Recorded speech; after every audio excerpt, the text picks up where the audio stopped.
Muscle loss, one of the least explored and spoken topic in Kannada fitness industry. Adre, it's one of the most important factor when it comes to your fitness journey. Due to some external factors, last 1 week ಇಂದ ನನಗೆ gym ಹೋಗಕ್ಕೆ ಆಗಿಲ್ಲ. And I thought maybe muscle loss ಆಗಿರುತ್ತೇನೋ ಇಲ್ಲಾಂದ್ರೆ strength ಕಡಿಮೆ ಆಗಿರುತ್ತೇನೋ ಅಂತ ಅನ್ಕೊಂಡೆ. But ಇವತ್ತು 1 week ಆದ್ಮೇಲೆ ನನ್ನ ಸ್ಟ್ರೆಂತ್ನ ಚೆಕ್ ಮಾಡಕ್ಕೆ ಹೋದೆ. Pull up and shoulder press ಇರುತ್ತೆ and the results were surprising. So ನಾನು ಏನು ಮಾಡಿದೆ, ಈ ಮಸಲ್ ಲಾಸ್ ಅನ್ನೋ ಟಾಪಿಕ್ ಬಗ್ಗೆ ಲೈಟಾಗಿ ರಿಸರ್ಚ್ ಮಾಡೋಣ ಅಂತ ಯೂಟ್ಯೂಬಲ್ಲಿ ಮತ್ತು ಅವೆಲ್ಲ ನೋಡ್ತಾ ಇದ್ದೆ.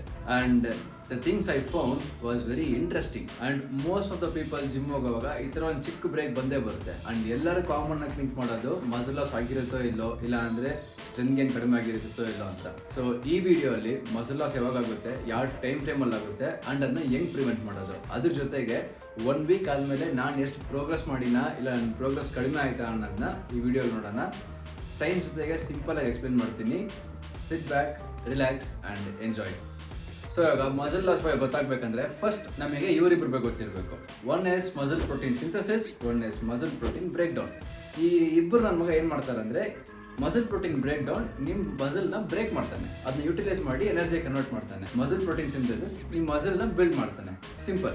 ಇವಾಗ ಸದ್ಯಕ್ಕೆ ನನ್ನ ಮಗನ ಸೆಡಲ್ ಇಡೋಣ, ಮಸಲ್ ಪ್ರೋಟೀನ್ ಬ್ರೇಕ್ ಡೌನ್ ಬಗ್ಗೆ ಮಾತಾಡೋಣ. ಫಸ್ಟ್ ಆಫ್ ಆಲ್, ನಿಮ್ಮ ಬಾಡಿ ಯಾಕೆ ಮಸಲ್ನ ಬ್ರೇಕ್ ಮಾಡುತ್ತೆ? See, muscle is a very expensive tissue. So ಮಸಲ್ನ ಮೇಂಟೈನ್ ಮಾಡ್ಬೇಕಂದ್ರೂ ಬಾಡಿಗೆ ಸರ್ಟನ್ ಎನರ್ಜಿ ಬೇಕು. So let's assume this character Rajat weekly thrice gym ಹೋಗ್ತಿರ್ತಾನೆ. ಬಟ್ ಸಡನ್ ಆಗಿ ಒಂದು ಸ್ವಲ್ಪ ದಿನ ಜಿಮ್ ಹೋಗೋ ಸ್ಟಾಪ್ ಮಾಡ್ತಾನೆ. ಇವಾಗ ಅವನ ಹತ್ರ ಸರ್ಟನ್ ಮಸಲ್ ಬಿಲ್ಡ್ ಆಗಿರ್ತಾನೆ. ಇವಾಗ ಆ ಮಸಲ್ ಅವ್ನು ಯೂಸೇ ಮಾಡ್ತಿಲ್ಲ. ಫಾರ್ ಎಕ್ಸಾಂಪಲ್, ಅವ್ನಿಗೆ ಬಂದ್ಬಿಟ್ಟು ಕೆಲಸ ಜಾಸ್ತಿ ಆಗ್ಬಿಡ್ತು, ಪರ್ ಡೇ 12 hours 13 hours ಕೂತ್ಕೊಂಡು ಕೆಲಸ ಅಷ್ಟೇ ಮಾಡ್ತಿದ್ದಾನೆ. ಇವಾಗ ಅವ್ನು ಕಷ್ಟಪಟ್ಟು ಬೆಳೆಸಿರೋ ಶೋಲ್ಡರ್ ಮಸಲ್ಸ್ ಎಲ್ಲಿ ಯೂಸ್ ಆಗ್ತಿಲ್ಲ. ಸೊ ಅವಾಗ ಬಾಡಿ ಅಂತ ಥಿಂಕ್ ಮಾಡುತ್ತೆ, ಈ ಶೋಲ್ಡರ್ ಮಸಲ್ ಎಲ್ಲಿ ಯೂಸೇ ಆಗ್ತಿಲ್ಲ ತಾನೆ, ಯೂಸ್ಲೆಸ್ ತಾನೆ. ಇವಾಗ ಅದನ್ನ ಬ್ರೇಕ್ ಮಾಡೋಣ, ಬ್ರೇಕ್ ಮಾಡಿ ಎನರ್ಜಿಗೆ ಯೂಸ್ ಮಾಡ್ಕೊಳ್ಳೋಣ ಅಂತ.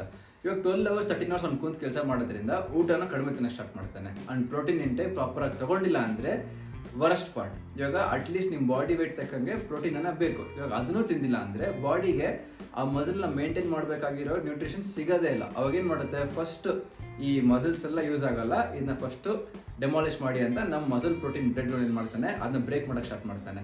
ಬಟ್ ಅದೇ ಟೈಮಲ್ಲಿ ಇವನು ಮಸಲ್ ಪ್ರೋಟೀನ್ ಸಿಂಥಸಿಸ್, ಈ ನನ್ನ ಮಗ ಅವನ ಜೊತೆ ಟಗ್ ಆಫ್ ಎಳಿತಿರ್ತಾನೆ. ಅವ್ನು ಮಸಲ್ ಬಿಲ್ಡ್ ಮಾಡೋಕ್ಕೆ ಟ್ರೈ ಮಾಡ್ತಾನೆ ಇರ್ತಾನೆ. ಸೊ ಮಸಲ್ ಪ್ರೋಟೀನ್ ಸಿಂಥಸಿಸ್ ಈ ಟಗ್ ಆಫ್ ವಿನ್ ಆಗಬೇಕಂದ್ರೆ ನಿಮ್ಮ body has to trigger a certain signal saying that ಈ ಮಸಲ್ ಬಂದ್ಬಿಟ್ಟು ಯುಟಿಲೈಸೇಷನ್ ಅಲ್ಲೇ ಇದೆ. Putting it simple, muscle protein synthesis ಯಾವಾಗ ಮಸಲ್ ಪ್ರೋಟೀನ್ ಬ್ರೇಕ್ ಡೌನ್ಕಿಂತ ಕಡಿಮೆ ಆಗುತ್ತಲ್ಲ, ಆವಾಗ ನಿಮಗೆ ಮಸಲ್ ಲಾಸ್ ಆಗುತ್ತೆ.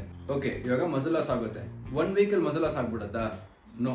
According to most of the research papers it takes 2 weeks. 2 ವಾರ ಆದ್ರೂ ಬೇಕು ನಿಮ್ಮ ಮಸಲ್ ಲಾಸ್ ಆಗಬೇಕಂದ್ರೆ. ಆ 2 ವಾರಲ್ಲೂ most of the speculations are that starting 1 week ಅಲ್ಲಿ ನಿಮ್ಮ ಮಸಲ್ ಅಲ್ಲಿರೋ ವಾಟರ್ ರಿಟೆನ್ಷನ್ ಅಷ್ಟೇ ಕಡಿಮೆ ಆಗಿರುತ್ತೆ, ಬಟ್ ನಿಮ್ಮ ಮಸಲ್ ಮಾಸ್ ಹಂಗೆ ಇರುತ್ತೆ. ಯಾಕಂದ್ರೆ muscle will store glycogen and glycogen will store water.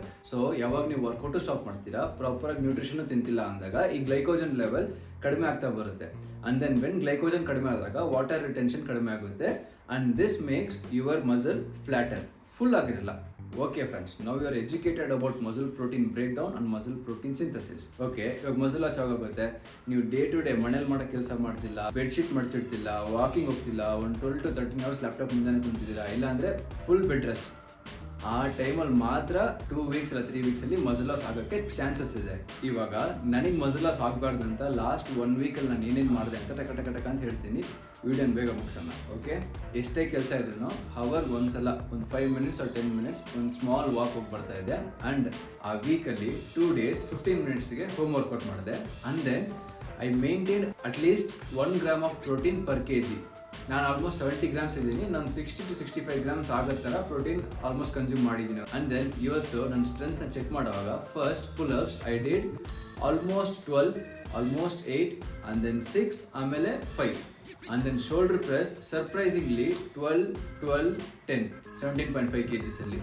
ಎರಡರಲ್ಲಿನೂ ನಾನು 1 week ಮುಂಚೆ ಮಾಡಿರೋದಕ್ಕಿಂತ ಪುಲ್ಅಪ್ಸಲ್ಲಿ 1 rep ಜಾಸ್ತಿ ಮಾಡೋಕ್ಕಾಯಿತು. ಆ್ಯಂಡ್ ದೆನ್ ಶೋಲ್ಡರ್ ಪ್ರೆಸ್ಸಲ್ಲಿ ಸರ್ಪ್ರೈಸಿಂಗ್ಲಿ ನಾನು 1 week ಮುಂಚೆ 12, 10, 8 ಮಾಡಿದ್ದೆ. ಆ್ಯಂಡ್ ಇವಾಗ 12, 12, 10 ಮಾಡಿದ್ದೀನಿ. ಸೊ ಮಸಲ್ ಲಾಸ್ ಈ ಇನ್ಸ್ಟಾಗ್ರಾಮಲ್ಲಿ ಹೇಳೋ ಥರ ಅಷ್ಟು ಫಾಸ್ಟಾಗಿ ಆಗಲ್ಲ. ಅಟ್ಲೀಸ್ಟ್ 2 to 3 weeks ಬೇಕು. And then bed rest or 12 to 13 hours ಕೂತ್ಕೊಂಡೇ ಕೆಲಸ ಮಾಡಿರಬೇಕು. ಈ ಥರ ಸಿಚುವೇಶನಲ್ಲಿ ಅಷ್ಟೇ ಮಸಲ್ ಲಾಸ್ ಆಗೋಕ್ಕೆ ಚಾನ್ಸ್ ಇದೆ. ಸೊ ಎಕ್ಸ್ಕ್ಯೂಸ್ ಕೊಡೋದನ್ನ ಸ್ಟಾಪ್ ಮಾಡಿಬಿಟ್ಟು let's again go back to gym. 1 week ಆದ್ರೂ ಪರವಾಗಿಲ್ಲ, ನಿಮ್ಮ ಸ್ಟ್ರೆಂತ್ ಹಂಗೆ ಇರುತ್ತೆ, ಮಸಲ್ ಲಾಸ್ ಏನೂ ಆಗಿರಲ್ಲ, ಎಲ್ಲಿ ಬಿಟ್ಟಿವೋ ಅಲ್ಲಿಂದ ಸ್ಟಾರ್ಟ್ ಮಾಡ್ಕೋಬೋದು. ಸೊ ಜಿಮ್ ಹೋಗಿ ಒಂದು 3 ಮಂತ್ಸ್ ಆದಮೇಲೆ ಒಂದು ಒಳ್ಳೆ ಫಿಸಿಕ್ ಬರುತ್ತೆ, ಅವಾಗ ಮತ್ತೆ ಮೀಟ್ ಮಾಡೋಣ. Until then take care, tata, bye by.